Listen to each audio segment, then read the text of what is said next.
Hi, my name is Justice Miles. I am here today with the guitarist Alec Willis.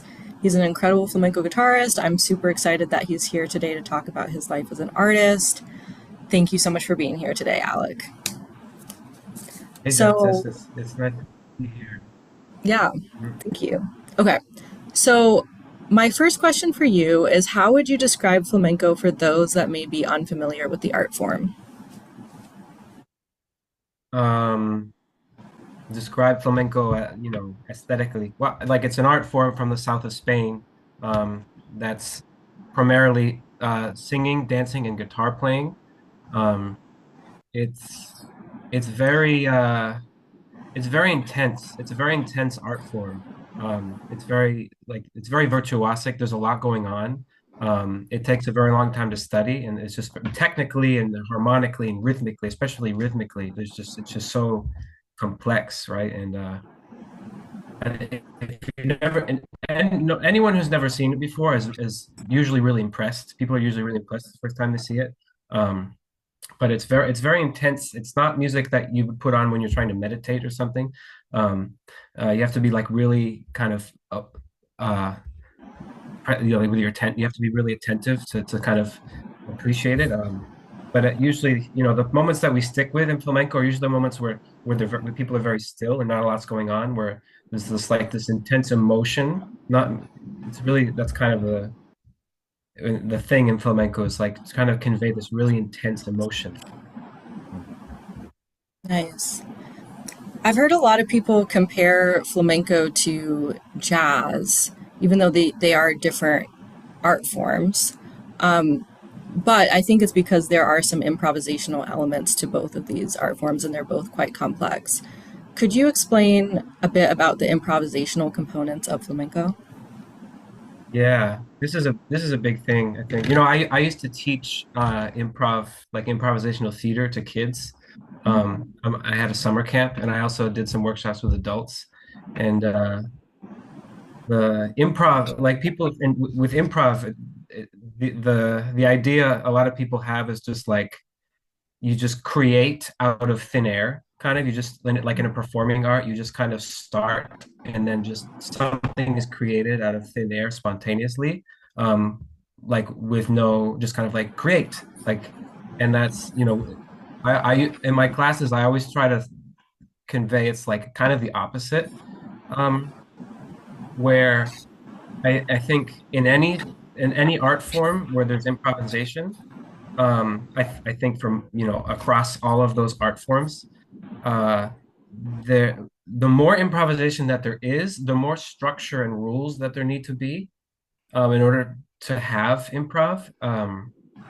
So and of course you need to study a lot beforehand. In the case of jazz, I guess you need to know the songs, you have to know your scales, you need to know the melodies, you have to have studied the the jazz solos of other jazz artists. You have to have a rep and a really large repertoire of things. And in flamenco, you also need to have studied like in my case, I play the guitar, so I have to have a really big knowledge of the singing melodies and the classic moves and the classic footwork sections in order to be able to improvise. In flamenco, we do a lot of the format is tablao, where we perform without rehearsing. So you just show up and then you warm up for 15 minutes, everyone by themselves, and then you all go on stage. Is there what songs are we doing today? And then we all go perform. And we don't need to rehearse before. Um, that doesn't necessarily mean that we're improvising. Because I know people, for example, who I perform with, who we do that format where we don't rehearse beforehand. He says, I'm just gonna dance soleil. And but this person who, for example, has done the same dance for 10 years, it hasn't changed a thing, right? And they just go and they do their dance that they have rehearsed and they've done a million times. As of the accompanist, the musician, I don't need to know that dance. I don't need to know his dance. I need to know the signals that I'm looking for. I need to know the body language, um, that, conveys a certain change in rhythm or close or whatever. I need to know the classic footwork patterns so I can to know what the music accompaniment is for those patterns. Um, but I don't need to know his specific dance choreography. Um, there are others, like for example, in this case, he doesn't do any improvising. He does his, it's very by the book. But I still don't need to know what that is beforehand. There are lots of other people who do improvise in that setting, and that's like that can be pretty cool in flamenco. But there needs to be like this really good understanding of what the language is. I need to know the dance really well, and they also need to know the guitar really well, and then vice versa. I need to convey those certain signals clearly, and they also need to convey to me those certain signals clearly. So in order for that improv to happen, there has to be this really big foundation of study, of having studied. And, you know, it's for me, improv, I mean, can mean a few different things. We can mean lots of things by improv. Um, you could mean like creating on the spot, like a composition on the spot.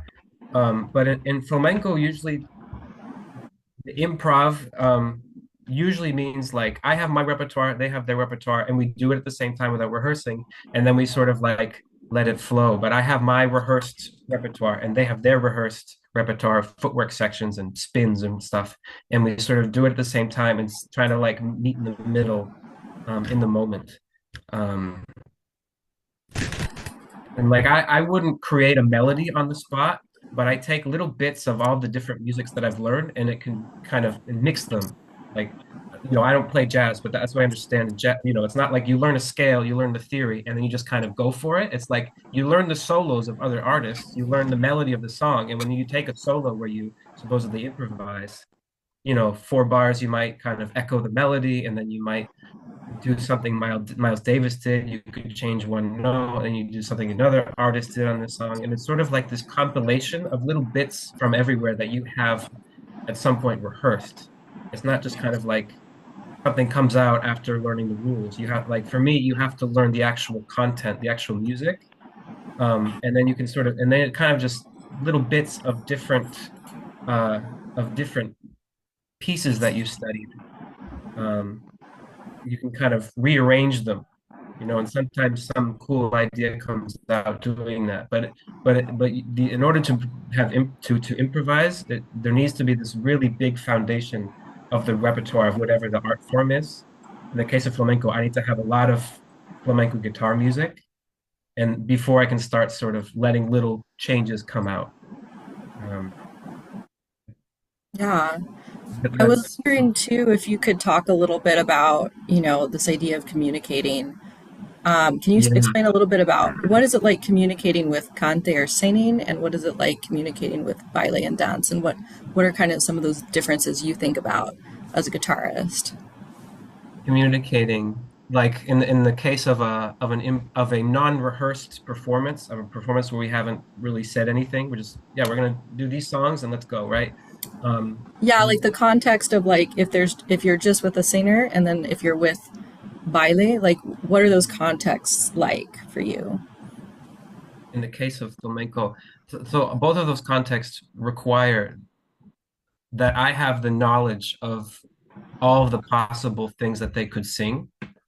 um because in flamenco, just with the case of just me and a singer, no dancer, just there's a pretty fixed repertoire of singing melodies in any style, and I need to have those very well studied, and I need to know what the melody is, the bass melody, and I also need to know, how it could change, like where are the parts they could make it a little bit longer, like a couple bars longer, a couple bars shorter. What are the parts that they could repeat or not repeat? The notes that maybe could change, and I'd be like aware that, and that's just a lot of studying and like listening to lots of different singers sing the same thing and seeing what's different between each one, to sort of see where could this go, what are the options, right? But it's very much having that music in the back of my head, so I know exactly what to listen for when I'm playing with them. Um, in the case of flamenco, there's in any given style, there's a number of melodies, and the singer will usually choose a couple of them. So I need to know all of those melodies. I need to know what could happen but they only will sing like 4 or 5 out of 30, or for example, and so we have to be very, I have to be very attentive to like what's happening, what could happen, and stuff like that. And for the case of me, for the guitar, like after playing with a lot of singers, you kind of figure out what they're listening for, what sort of things they want to hear in order for them to enter. For example, like if I'm playing a little interlude, um, I need to be very clear when the interlude is over, right? For example, like that has to be clear. Those things, in order for them to be like, okay, it's my turn now. There needs to be this very clear, like I'm done, your turn, my turn, and it's kind of you have to be very decisive, I think. Um, you're like, I'm deciding that this is my turn, your turn. Sometimes it's like that. Um, in the case of playing with dancers, it's kind of the same thing. Just you have to have a knowledge of all of the classic footwork patterns and the classic body language, the things they could do with their body that mean things for me, like when they're ending a part, when they're speeding up, when they're slowing down, when they want the guitar to come in, when they want the singing to come in. Um, you have to have all of those things in the back of your head ready to go, right? And so the in order for you to communicate with somebody, they have to know the language too. I think that's important. Um, so because you can't really communicate on stage with somebody who doesn't know what to look for from you. Um, for me, it's so that's really important. So it goes both ways, where I have to convey things really clearly, like when my interlude, my falsetta, when is over, um, and what sort of kind of have it musically, it should be intuitive when the crescendo and when it's going to end. Like you should know when it's going to end before it ends, so you can kind of mentally prepare on stage when you're kind of improvising. You're not, you haven't rehearsed. It should be sort of intuitive when it's ending. You should feel it ending, so you can kind of dance and think at the same time a little bit, and prepare. You have like a few seconds to prepare your next move. Um, but it's kind of just, and then there's also like the intuitive part, I think, that all improv has, where you just kind of feel it, just feel it. Like, is it more intense now? Is it quieter now? What are we doing now? Those are the really beautiful parts, when it's just kind of letting it go, it flows out, but in order for that to happen, you have to have studied. Everyone on stage has to have studied a lot and has to have a very large repertoire of different things. And I think that's true in all improvisational art forms, like having a big toolbox, so you can be prepared for anything and have lots of things to propose. Um, knowing when to propose and knowing when to say yes and respond. Um, for most improvisational art forms, it's sort of every art form will have their when it's what's appropriate in what moment, but knowing those things in each art form, like when is it time for me or you to propose, and when is it time for me or you to respond. And in all art forms, sometimes there's like two people propose at the same time, and there's like this cross, it's like both two ideas at once, and you have to kind of figure it out. And the cool thing about flamenco is that happens a lot. And the thing that we try to do is let those things develop together instead of like fighting for whose idea is kind of dominant. In flamenco, what happens, since we both have our own repertoire and we do it at the same time, it's sort of figuring out a way for those two ideas to merge in a way. So we do them at the same time, and so we're aware of what's going on with the other person, and try to figure out a way to change my idea a little bit to go more with that, but like keep going as if we both meant to do that. That's kind of the thing with all improvisational art forms, is like every single thing that happens, it needs to be, oh, I meant to do that. That's what was supposed to happen. Because from the audience's perspective with improv, it's like they're finding out at the same time as you what the story is, what's going on. So you just have to make it look like that was the plan all along. And so making two ideas work together instead of fighting for the dominant one is, I think, one of the beautiful moments of all improv. So qualities of awareness, attentiveness, all of those things go into accompanying. Yeah. Yeah. What, and I think, I think having like a lot of study, but what advice do you have for students interested in flamenco? I always give the same advice. Which for me is the most important part. It's just find the flamenco that you like. It just like look for what excites you the most about flamenco. Um, is the most important part. What singers are your favorites? What guitarists do you like? And what style of dance do you like? Do you like the dance from the 70s? Do you like the dance from the early 2000s? Like, do you like really avant-garde flamenco chords? Do you like the classic Andalusian cadence? Like, find the stuff that you really like that gets to you. I think is the most important part. And I think if it you can find what really gets to you, the rest kind of falls into place. But for me, that's like a constant, even for me now, it's a constant search is to find things that get to you.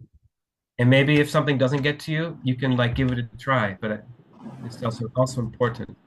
But I think look for stuff that really gets to you is for any student. Yeah. Could you also describe a little bit? I think this is unique to flamenco, and there are other art forms that have this too.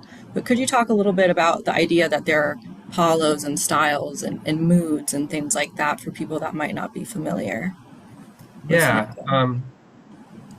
Flamenco isn't organized into like individual songs like other music might be, but they're styles, they're palos, which means branch, like branch of a tree. So they're like groups of songs, kind of.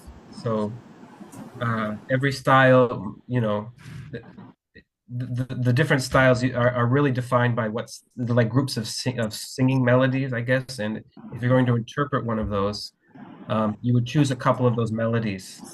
They're like a minute long maybe or something, and you would do it's like a compilation most of a flamenco, like a flamenco performance. It's like every style is a compilation of some of those melodies that are within that style.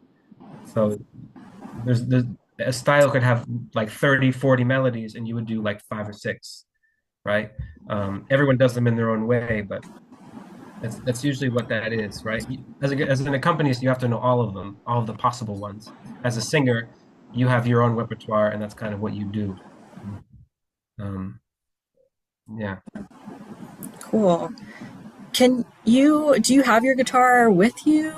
yeah, Do you, here. can we see your guitar? Can you talk about the uniqueness of what makes a flamenco guitar special, and also the importance of nails for flamenco guitarists? Yeah. Flamenco guitar. The actual instrument is a little bit different. This is how do you say it in English? I don't remember. Spruce and rosewood. Um, Most flamenco guitars are made out of cypress. Um, and the action's really low. The strings are very close to the neck. There's a plastic tapping plate here. The sound is supposed to be drier and not so much sustain. That's the actual guitar. And then the playing in flamenco is very unique because of the strumming, which is the most unique part of flamenco. Instead of just like playing plucking melodies, there's a lot of like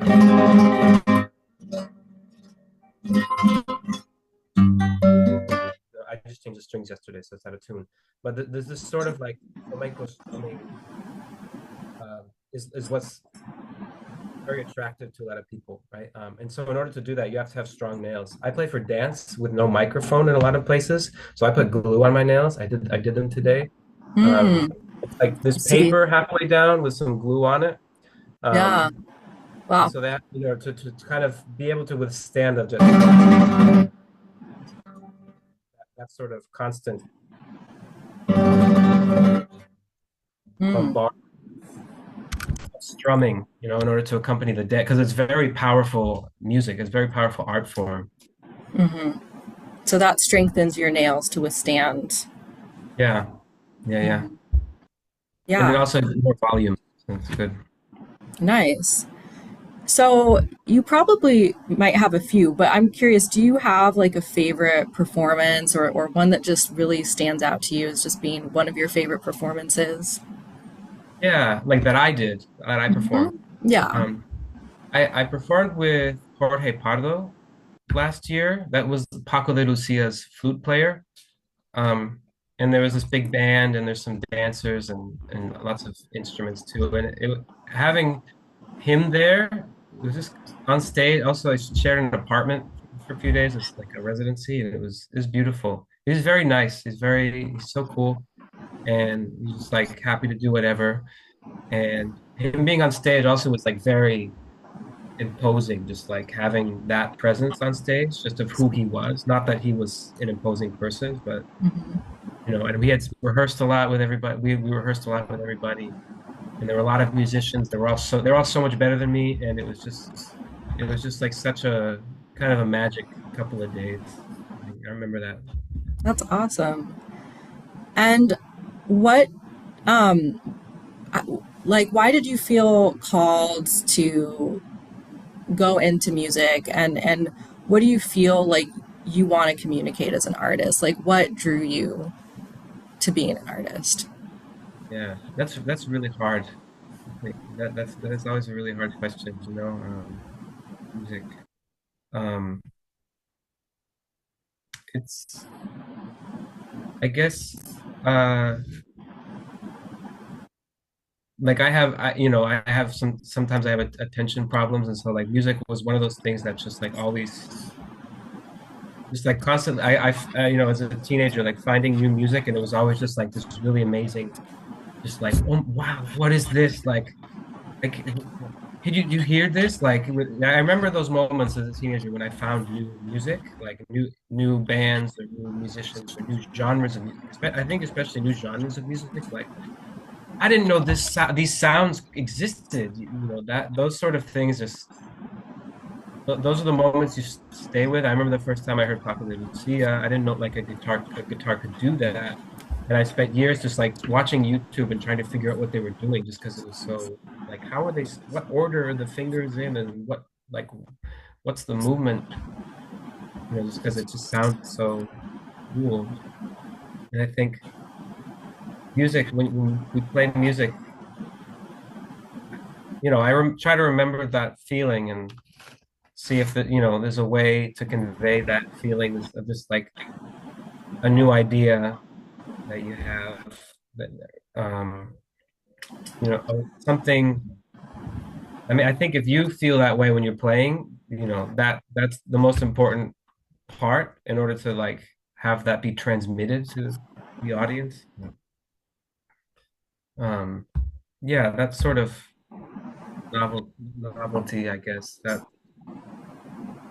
it's this like emotion of something personal. Like when we play, we all, and especially in flamenco, we're kind of all encouraged to be personal, like unique, I guess, like playing in your own personal way, and trying as hard as you can to get that, get that out.